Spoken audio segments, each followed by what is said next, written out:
it's Shane Kanto, your Wasteland reviewer, and welcome to the Wasteland Retrospective here on the SPM Crew Podcasting Network.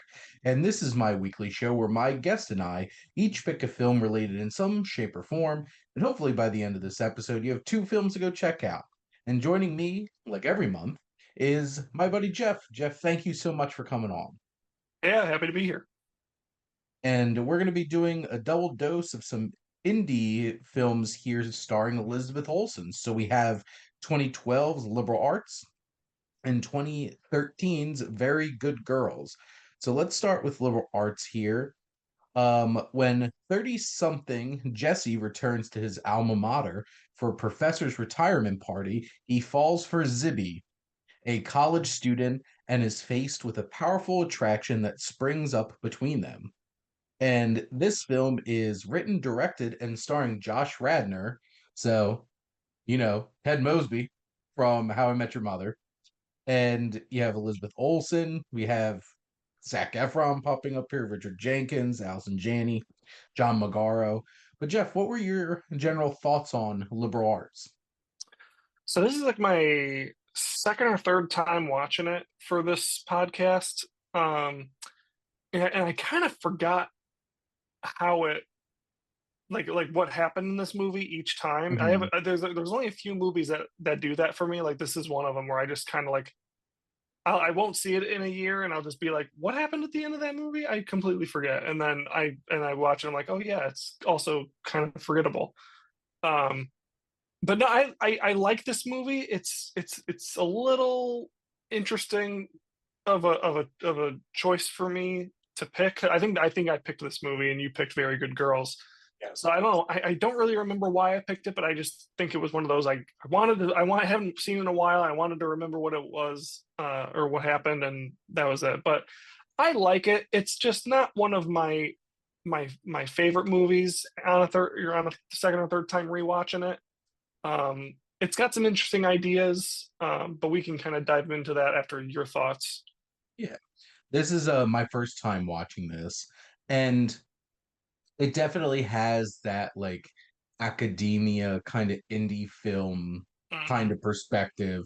And of course it's about like English people really like diving into like literature. And Jesse's a Jesse's an interesting protagonist because it's like he's feeling all this guilt about being a 30-something-year-old falling for this college girl who has like most indie movie name ever, Zibby.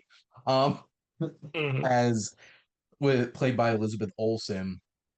And they hit it off. They're having this very like this is like if somebody were to ask me what's a hipster movie, this definitely has all of the beats that you want. They're pen pals with handwritten letters. They talk literature. Jesse's a bit judgmental in terms of his thoughts, and they get in this whole entire thing about cheesy vampire romance novels. And it's interesting because there's such a collection of different characters in this and who he runs into. And IMDb labels this as a coming of age story, which is interesting. And like it's definitely in a very specific time for this man transitioning in his life. And I really like the cast. I think the cast brings a lot to the table, especially like Richard Jenkins is his former teacher. Allison Janney's another one of his former teachers. That goes into some interesting places. But Mhm. I feel like tonally it's a little bit shaky too, because like it unexpectedly gets dark at a Yeah. couple moments, especially towards the end with one particular character that he kind of becomes a bit of a mentor for, which John Magaro, so young in this movie. I know. I keep Um, forget. I always forget he's in this because then I'll go and I'll watch him in things like Past Lives, and I'm like, oh my god, like what a strange trip you've taken from here to there. mhm. And then just Zac Efron as a random kid who keeps popping up. if I could get rid of one thing in this movie that makes absolutely no sense, it's that character. I just don't understand why this character was even a thought for this movie, because he doesn't add anything to it. He really, like, he's only in maybe, I don't know, 3 scenes total, Mhm.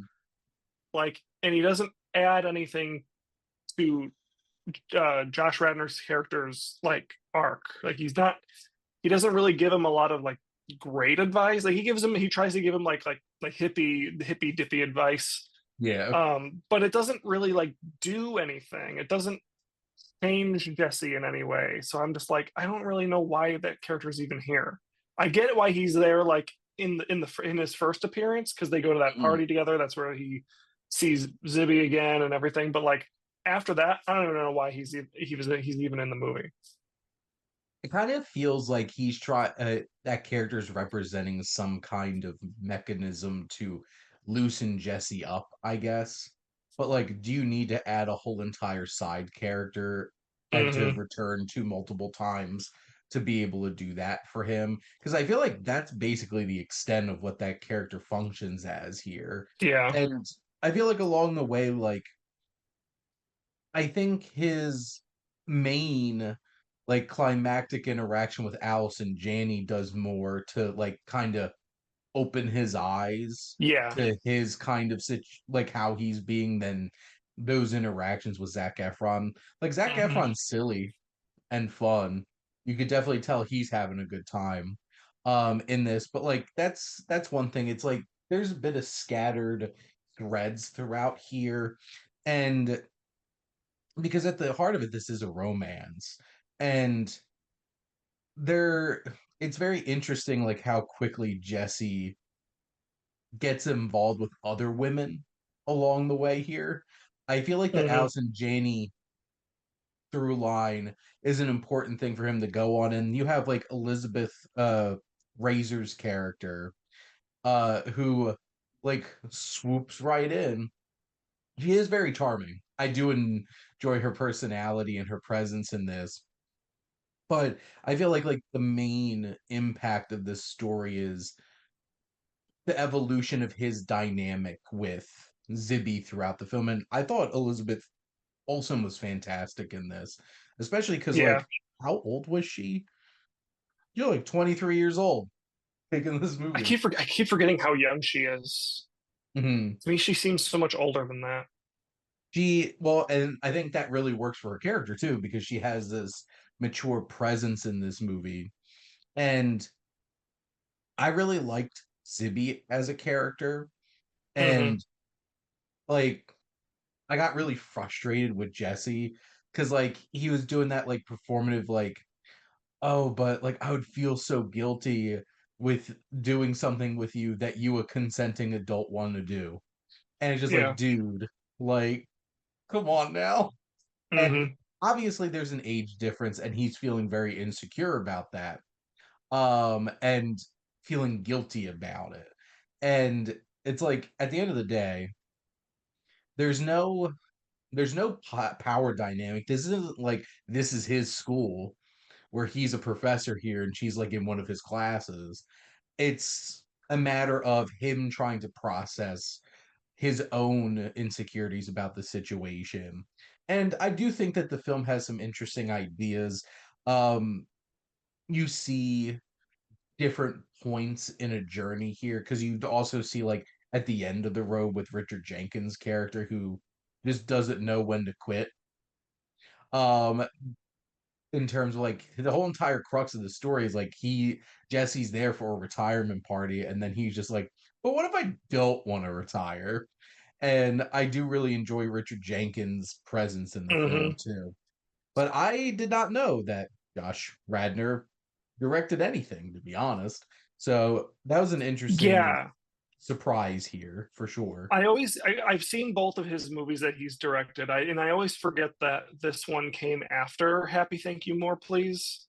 I think this is the better of the two, but there's something about this movie that just I know what Ratner's trying to do is he's trying to come across with this movie as being a little bit more introspective, a little bit more Mm. intelligent. But to me, there's parts of this movie that just feel like pretentious.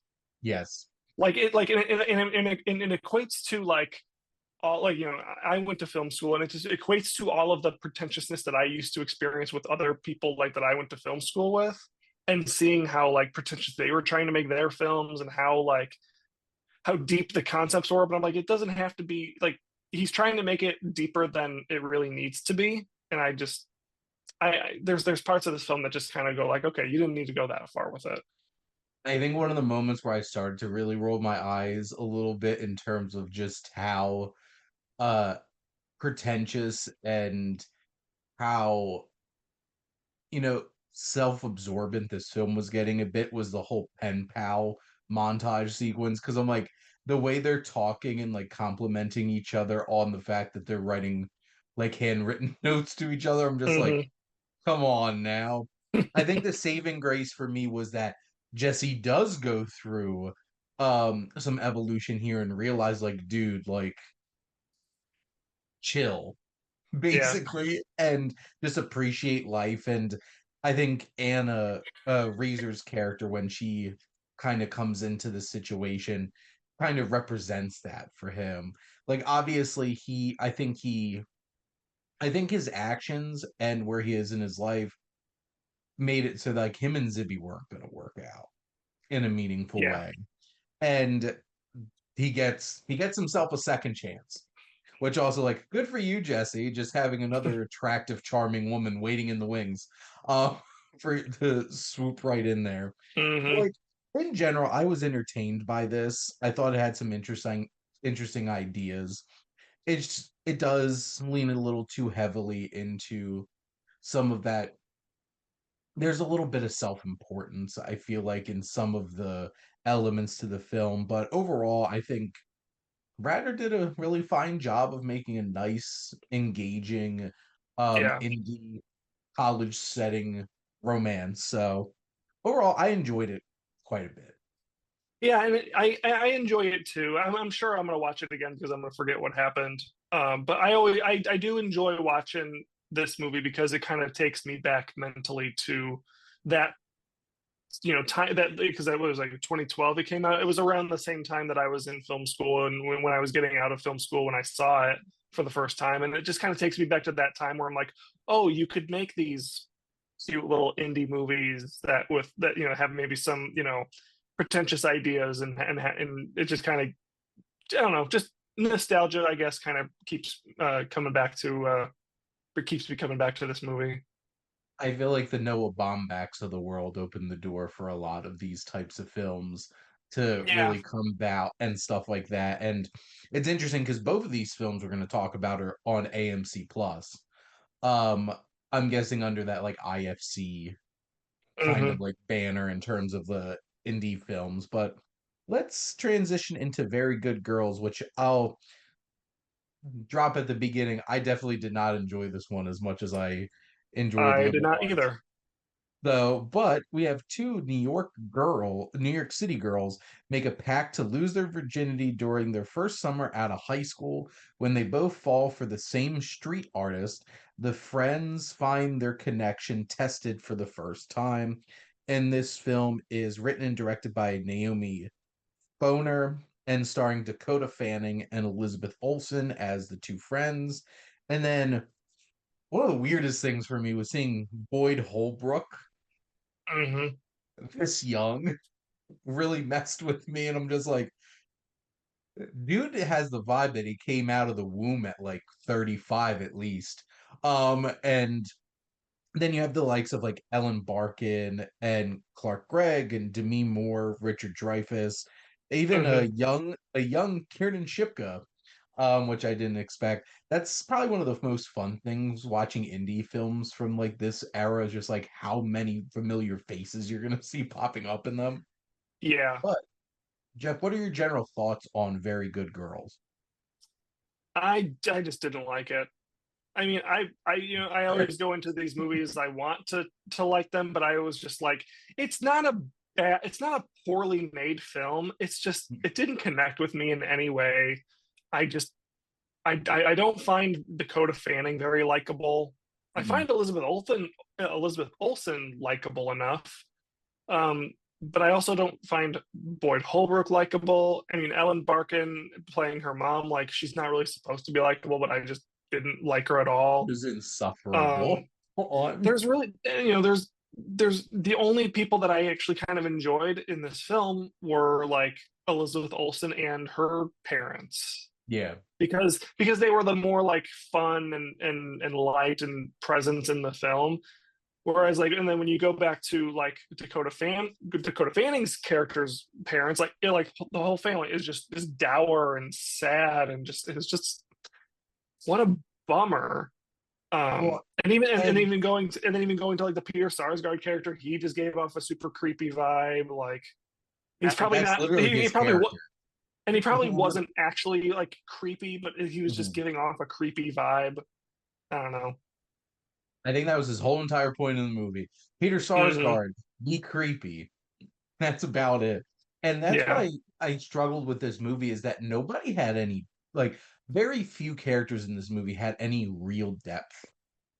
yeah, Like Lily and her whole entire family are just a bunch of stereotypes that just feel either insufferable or unlikable. And the film does not do a very good job of painting like you still need to be able to engage with these characters. They just feel arm's length the whole entire time. You can have flawed hmm characters and still have them we can connect with them because all humans are flawed, but like yeah, they just feel so clunky and poorly realized in the film. And like Dakota Fanning is a very talented actor.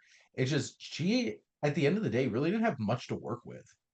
It was a very yeah, blank slate of a character. And speaking of a blank slate of a character, Boyd Holbrook's character is like a nothing character, I feel like. And it's just like, sure, man, you're attractive and brooding, but like, Yeah. what else is there to you? That's really yeah. Like apart from the fact that he's a like photographer, there's really nothing more to that character at all. Mm-mm. And like, that's a shallow, like, this film feels surprisingly shallow for a Yeah, lot of things that it's trying to tackle. And I almost want to say, like, this film would have been more interesting from Jerry's perspective because Elizabeth Olsen has, which is so very interesting because this is this came out the year after liberal arts, but she feels so much younger in this movie, and I think that's a sentiment, a testament to just how talented of a performer Elizabeth Olsen is. She really hmm plays this character really well. And Demi Moore is like criminally underutilized in this movie because she doesn't get a whole lot to do.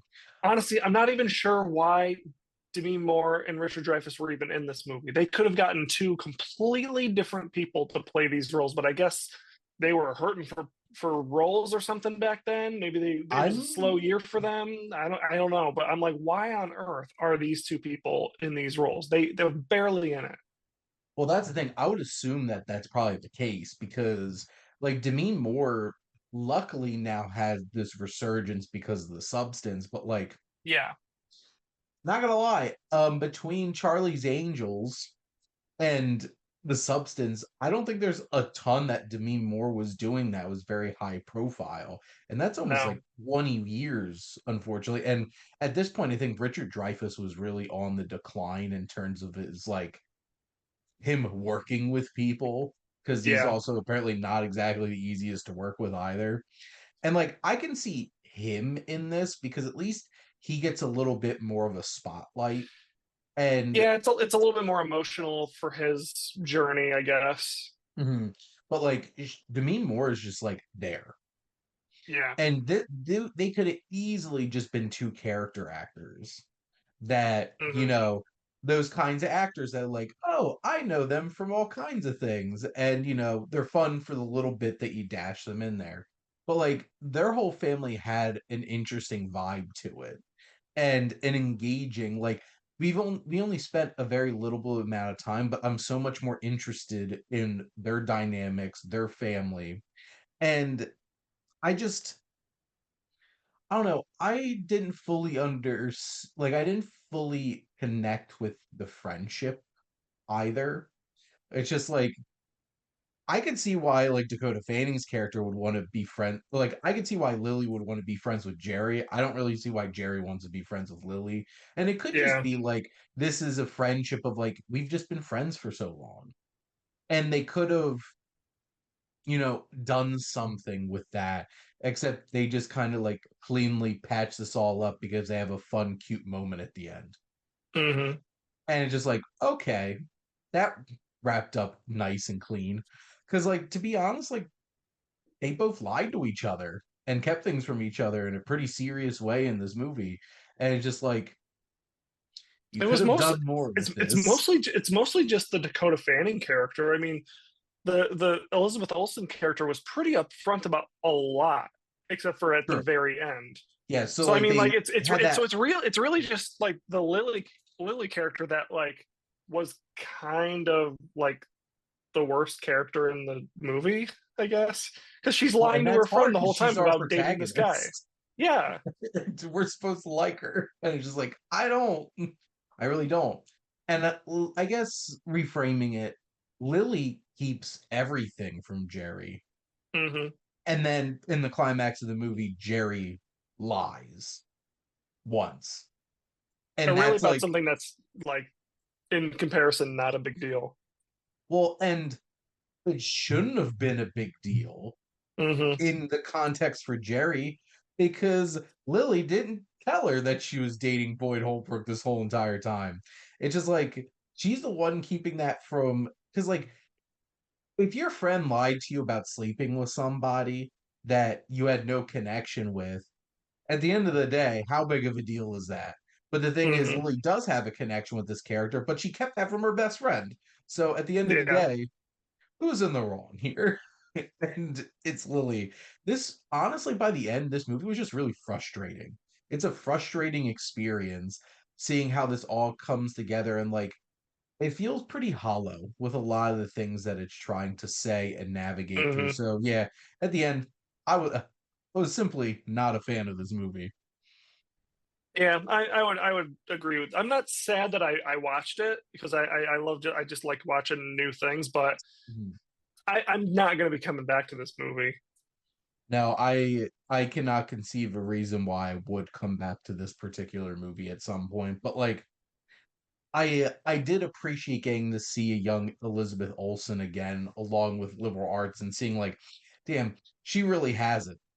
Hmm. And you see it in because like I've mostly only known her through the Marvel movies that she's been Yeah. in, and she's killed it Hmm. as Wanda, and whether it was in WandaVision or Multiverse of Madness, like she's the best part Yeah. of those films. And you can see her, and I'm glad to see that she's doing a lot of other stuff at this point. But this was like a nice kind of okay, wow, she was this ridiculously talented when she was like in her early 20s. And good for her. And now I'm going to look forward to watching her in more things moving forward, even more Yeah. so. Same. But yeah, so there's our double dose of Elizabeth Olsen films with liberal arts and very good girls. So would recommend one of them. But that's a wrap for our episode. Jeff, thank you so much for coming on and always talking movies. Of course, anytime. And our next episode is going to be back at the beginning of the month again with my wife, who just went on a big Twin Peaks uh binge. So now she wants to watch Twin Peaks Fire Walk with me. And I paired it with Lost Highway. So got a double dose of some David Lynch here. And then next month, Jeff and I are going to do a double dose of Alejandro Gonzalez Iñárritu with his Best Director winning films, the two films that he won his Oscars for Birdman and The Revenant. So interesting things to look forward to. But thank you all for listening. Make sure to like, comment, and share on this episode. What's your favorite Elizabeth Olsen performance? Make sure to follow or subscribe wherever you listen to your podcast. The SPM Crew Podcasting Network is ever expanding. to the point where I can't keep up with all these shows now, trying to listen every week. But there's so many different shows for all different types of people looking for different kinds of interests. And if you're interested in starting a podcast or being a guest on any of ours, make sure to check out our website and reach out. And if you like our logo, check out High Flyer Creative for all your digital marketing needs. But most importantly, thank you as always for tuning in and supporting your here on the Wasteland Retrospective on the SPM Crew Podcasting Network.